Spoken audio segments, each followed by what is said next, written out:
శ్రీమాత్రే నమః.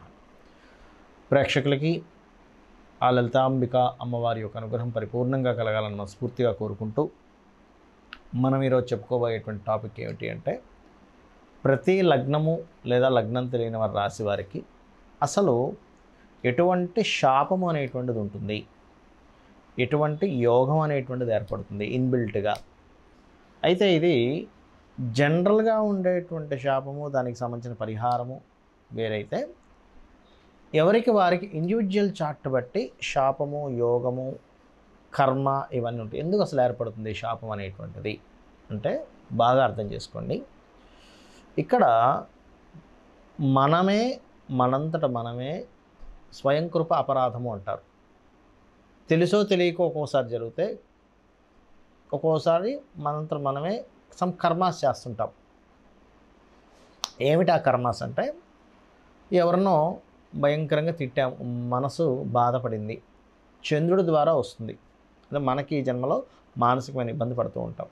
ఏదో ఎవరినో కొట్టాం, కుజుడి ద్వారా వస్తుంది, మనకి ఇంకోటి ఏదో దెబ్బ తగలడం జరుగుతుంది. అలా స్పెసిఫిక్గా పలానా లగ్నం వాళ్ళకి స్పెసిఫిక్గా కొన్ని ఉంటే, మీ ఇండివిజువల్ చార్ట్ బట్టి కొన్ని ఉంటుంటాయి. అదేమిటి, అసలు దాని పరిహారాలు ఏమిటి? ఒకవేళ మీకు ఆ జాతకమే లేదు కానీ ఈ సమస్యలు ఎదుర్కొంటున్నాము అన్నప్పుడు మీకు ఈ దోషం ఉంటుంది అని మీరు అర్థం చేసుకొని దాని పరిహారం ఎలా చేసుకోవాలనే విషయాన్ని మనం ఇప్పుడు తెలుసుకుందాం. వృశ్చిక రాశి, వృశ్చిక లగ్నము. వృశ్చికం వారికి కనుక చూసుకున్నట్లయితే పర్టికులర్గా ఇది కూడా వీళ్ళకి కూడా కొంతవరకు సిబ్లింగ్స్ అండ్ రుణ సంబంధించినటువంటివి బంధువర్గంలో వీటికి సంబంధించినటువంటి శాపము. అంటే ఒక శాపం ఉందంటే ఇక్కడ అర్థం చేసుకోవాల్సింది ఏంటంటే, ఏమండి మాకు పలానా వాళ్ళతో ఇబ్బంది వస్తుందండి అంటే, మీరు పాస్ట్ లైఫ్లో దానికి సంబంధించిందే ఏదో దోషం చేసి ఉంటారనమాట. అంటే బంధువర్గంతో లేదా తోబుట్టుకు సంబంధించిన వారి సంబంధంగానే ఏదో దోషం జరుగుతుంది. తెలుసో తెలియకో అజ్ఞానంలో ఏదో గుర్తుపెట్టుకోండి. సో ఇది ఏమవుతుంటుందంటే, సహజంగానే వృశ్చికం వారికి సెల్ఫ్ కాంపిటేటివ్ రిలేటెడ్ సంబంధంగా ఉండే ఇది లక్షణం అధికంగా ఉంటుంది. మీరు గమనించండి, ఏ వృశ్చిక లగ్నం వాళ్ళని తీసుకున్నా సెల్ఫ్ కాంపిటీషన్ ఎక్కువగా ఉంటుంది. అది వృశ్చిక లగ్నమై వృషభ రాశి అయితే ఇంకా ఎక్కువగా ఉంటుంది, వృషభ లగ్నమై వృశ్చిక రాశి అయితే ఇంకా ఎక్కువగా ఉంటుంది. అంటే లగ్నము రాశి రెండూ సెల్ఫ్ కాంపిటీషన్ ఎక్కువగా ఇచ్చేటువంటిది. అయితే స్కార్పియో లగ్నం వారికి ఇది అధికంగా ఉన్నప్పుడు ఈ సహజంగానే లగ్నాధిపతి కుజుడయ్యాడు కాబట్టి, ఆ కుజుడు లగ్న షష్టమాధిపతి అంటే పూర్వజన్మ కర్మ సంబంధంతో ఉన్నాడు కాబట్టి ఇక్కడ ఏం జరుగుతుందంటే, వీళ్ళకి సిబ్లింగ్స్తోనే ఉండేటువంటి కర్మ ఏర్పడుతూ ఉంటుంది. ఆ కర్మలో మీకు ఏమాత్రం శని పాడయ్యాడా, ఇక్కడ చూడండి రెండు విషయాలు బాగా అర్థం చేసుకోండి. వీళ్ళకి సిబ్లింగ్స్తో ఉండే యోగం బలంగా ఉంటుంది. అది సొంత తోబుట్టువులు కావచ్చు, అన్నదమ్ముల యొక్క పిల్లలు కావచ్చు, ఉంటుంది. అయితే ఇక్కడ శని గనక శుభగ్రహ సంబంధం లేదు అంటే, పాపగ్రహ సంబంధం ఉంది అంటే, వీళ్ళతోనే లైఫ్ అంతా బాధపడాల్సి వస్తూ ఉంటుంది. ఎవరితోని? సిబ్లింగ్స్తోని. అలా కాకుండా శుభగ్రహం కనుక కనెక్ట్ అయితే ఏమవుతుంది అంటే, వీళ్ళ ద్వారానే వీళ్ళు సుఖపడతారు. అంటే వీళ్ళ యొక్క కర్మ అంతా కూడా ఈ సిబ్లింగ్స్తో ఉండేటువంటి దాని మీద ఉంటుంది ఒకటి. రెండవది,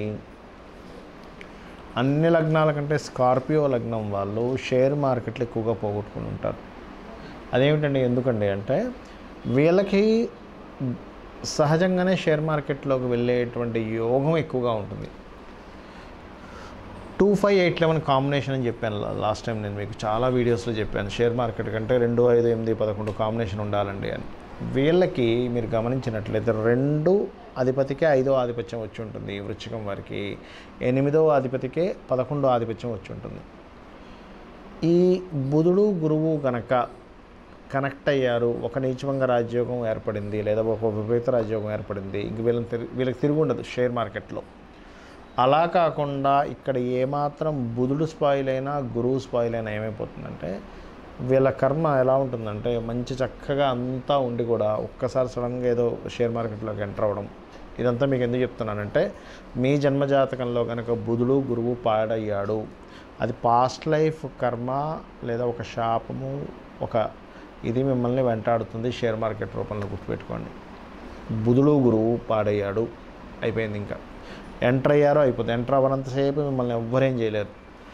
వన్స్ మీరు ఎంటర్ అయ్యారు షేర్ మార్కెట్లోకి, ఇంక మీకు స్టార్ట్ అవుతాయి. కాబట్టి పర్టికులర్గా మీ జన్మజాతకంలో బుధుడు ఎలా ఉన్నాడంటే ఏంటంటే ఎలా చూసుకోవాలనిపిస్తూ ఉంటుంది. పాపగ్రహాలతో ఉన్నాడా, శుభగ్రహాలతో ఉన్నాడా, సింపుల్. అలాగే గురువు ఎలా ఉన్నాడు, ఇవి పర్టికులర్గా చూసుకోండి. ఒకవేళ బై మిస్టేక్ మీరు చేసిన కర్మల వల్ల గురువు పాడైపోయాడు, నిజంగానే షేర్ మార్కెట్లోకి వెళ్ళి ఇబ్బంది పడుతున్నారు, ఫస్ట్ దాని నుంచి బయటికి రండి. ఎందుకంటే చాలామంది చేసే మిస్టేక్ ఏంటి, కొన్ని వేల జాతకాలు చూసిన అనుభవంతో చెప్తున్నాను. ఎంటర్ అవుతారు, పోతూనే ఉంటాయి డబ్బులన్నీ కూడా, నేను అందులోనే సాధించాలని చెప్పి అంటుంటారు. జీవితం అయిపోతుంది కానీ అందులోంచి తీసుకురావడం ఉండదు. ఎందుకంటే అదొక మాయా ప్రపంచం. అది పెద్ద వాళ్ళు దాన్ని నడిపిస్తూ ఉంటారు, పెద్ద వాళ్ళ చేతుల్లో ఉండేటువంటివి. లక్కీగా కొంతమందికి ఏంటంటే విపరీత యోగాలు, ధనయోగాలు బలంగా ఉండి, నీచభంగ రాజయోగాలు బలంగా ఉండి 258 కాంబినేషన్ ఉన్నప్పుడు లక్కీగా వీళ్ళకి కలిసి వచ్చేస్తుంటుంది. అది కోట్లో ఒకరికే ఉంటుంది, అది గుర్తుపెట్టుకోండి. అయితే ఇక్కడ మీరు ఫస్ట్ ఈ కర్మ నుంచి బయటపడాలి అంటే ఎక్కువగా మీరు చేయాల్సినటువంటిది తెల్ల నువ్వులు, పెసలు దానంగా ఇస్తూ ఉండండి. శని బుధ గ్రహాల దగ్గర దీపారాధన చేయండి. బెల్లము గోంగూర తినిపించండి. నిత్యము దత్తుని యొక్క నామస్మరణ చేయండి, ఖచ్చితంగా బాగుంటుంది మీకు. ఇక్కడ నేను మీకు ఈ ప్రక్రియ చేసేటప్పుడు మీకు కొన్ని విషయాలు చెప్పాలి. ఇక్కడ నేను చెప్పిన ఇప్పుడు రెమెడీ ఏదైతే రుణ సంబంధించింది పోవాలనుకున్నాము, ఏమిటది అంటే ఒకటే గుర్తుపెట్టుకోండి. మీరు చేసే రెమెడీ పాయింట్ నెంబర్ 1, రెగ్యులర్గా చేయండి. నా మాట విని రోజు చేయండి. ఎందుకంటే మీరు రోజు చేస్తేనే మీకు ఆ యొక్క కర్మ తొలగేటువంటి ఎనర్జీ మీ దగ్గర ఫామ్ అవుతుంది, గుర్తుపెట్టుకోండి. రెండవది, ఒక అరగంట సేపు చేసామా, మిగతా 23.5 గంటల సేపు మీ కష్టాల గురించే థింక్ చేస్తూ ఉన్నారు. నేను కష్టం ఉండదని నేను అనట్లేదు, బాధ ఉండదని నేను చెప్పట్లేదు, కానీ థింక్ చేయకండి అంటున్నా దాని గురించి. మీ థింకింగ్ని ఎలా మార్చుకోవాలంటే, సరే నాకు ఇది వచ్చింది, దీని సొల్యూషన్ గురించే థింక్ చేయండి ఎంతసేపు. ఇది వచ్చింది, ఈ ప్రాబ్లం వచ్చింది, కానీ నాకు ఈ ప్రాబ్లమ్ని క్లియర్ చేసేది ఏమిటి? ఉదాహరణకి ఎవరికో అప్పు అయిందనుకుందాం. అప్పు తీర్చాలంటే ఏం చేస్తాం మనం? కామన్గా ఏదో అసెట్ అమ్ముతాం, లేకపోతే మనకు పెద్దవాళ్ళు ఎవరైనా ఉంటే పెద్దవాళ్ళ ద్వారా సహాయాన్ని పొందుతాము. లేనట్లయితే మనకి ఏదైనా ప్రాజెక్ట్ వస్తే ఆ ప్రాజెక్ట్ ద్వారా డబ్బులు వస్తే ఆ డబ్బుల ద్వారా నేను అప్పు తీర్చేసుకుందాం అనుకుంటాము. లేనట్లయితే ఆల్రెడీ ఇప్పుడు ఎక్కువ వడ్డీకి తెచ్చుకున్నాము, ఏదైనా ఒక చిట్ ఉంటే ఆ చిట్ ఎత్తేసి ఈ డబ్బులు అక్కడ ఇచ్చేసి చిట్టుని కట్టుకుంటూ వెళ్ళిపోవచ్చు, ఈ రుణం అసలు వడ్డీ మొత్తం తీరిపోద్ది అనుకుంటాం. ఇట్లా చాలా వేస్ ఉంటాయి. ఆ వే ఏదైతే ఉందో ఆ వేని థింక్ చేయండి. ఆ వేని మీరు కనుక థింక్ చేయగలిగితే ఇట్లా దొరికితే బాగుంటుంది, అలా దొరికితే బాగుంటుంది, ఇలా థింక్ చేయండి. అంతేగాని ఇప్పుడున్న ప్రాబ్లం ఇలా అయిపోతుంది, నేనేంటి ఇలా దిగజారిపోతున్నాను, నాకు ప్రాబ్లమ్స్ క్లియర్ అవ్వట్లేదు, నేను ఎంతసేపు ప్రాబ్లంలో ఇదవుతుంది, ఇది ఆలోచించకండి దయచేసి. ఎందుకంటే మన సబ్కాన్షియస్ మైండ్ ఏదైతే ఉందో, మనం ఏదైతే రిపీటెడ్గా ఆలోచిస్తుంటామో ఆ రిపీటెడ్గా ఆలోచించేటువంటి దాన్ని తీసుకుని అదొక ప్రోగ్రామింగ్ చేసుకుంటుంది. ఆ ప్రోగ్రామింగ్ అంటే ఎవరో కాదు, లోపల మనకు ఉన్నటువంటి మొత్తం మన దేహంలో దేవతలు ఉంటారు. ఆ దేవతలే మీ ఆలోచనలను బట్టి ప్రోగ్రామింగ్ చేసుకుంటారు. ఎందుకంటే మనిషికి నెక్స్ట్ జన్మ వస్తుందంటే అతని ఆలోచన, అతని కోరిక అనేది లేకపోతే నెక్స్ట్ జన్మ ఎలా లేదో, next minute, next hour, next day, next month, next year, ఇదంతా కూడా మనం లోపల ప్రోగ్రామింగ్ చేసుకుంటున్నాం. ఇలా ఉండాలి, ఇలా కోరిక. కొంతమంది అంటూ ఉంటారు, నా డిజైర్ అండి అది అంటూ ఉంటారు. ఒక స్టేజ్కి వెళ్ళాక నా డిజైర్ ఇది, నేను అంటే ఏంటి 24 గంటలు దాన్ని థింక్ చేశాడు. నేననేది ఏంటంటే ఇట్స్ వెరీ క్లియర్. మీరు ఏదైతే సమస్య తీరడానికి ఆస్కారం ఉన్నటువంటి ఒక ప్లానింగ్ ఉందో మీ మైండ్లో, దాన్ని మాత్రమే అందంగా డిజైన్ చేసుకుని ఇమాజినేషన్ చేసుకోండి. ఎన్ని సమస్యలు వచ్చినా భగవంతుడిని పట్టుకున్నాను, అమ్మవారిని పట్టుకున్నాను అనే భావన మీలో ఉండాలి. నాకేంటి, అమ్మవారి చేతితో నేను పట్టుకున్నాను, అమ్మవారి పాదాలను నేను ఆశ్రయించాను, నాకేంటి అనేటువంటి ఒక ధీమాతో నేను చెప్పినటువంటి మంత్రం చేయండి, ఖచ్చితంగా మీరు బయటపడగలుగుతారు. దీంతోపాటు ఎప్పుడు కూడా మీ personal chart is most important. ఇప్పుడు నేను చెప్పినటువంటివి ఏమున్నా కూడా మీ పర్సనల్ చార్ట్లో కొన్ని అవయోగాల్ని తీసేసేటువంటి గొప్ప యోగాలు ఉంటాయి. చాలామంది తెలియక అయ్యో ఇదేమిటండి అవుతుందా. మీరు చాలామంది చూడండి, అప్పటి వరకు ఏమీ లేకుండా తిరుగుతున్న వ్యక్తి సడన్గా ఒక సంవత్సరం రాగానే గబుక్కున మొత్తం అన్నీ తొలగిపోయి పెద్ద బిల్డింగ్లు, కార్లు అన్నీ మారిపోతాయి. ఏమిటి అది అంటే ప్రతి వ్యక్తికి ఒక టైం వస్తుంది, ఇది గుర్తుపెట్టుకోవాలి. అందుకే మనకు రామాయణ మహాభారతాలు కూడా అంతటి పరాక్రమవంతులు కూడా అడవుపలు అవుతూ ఉంటారు.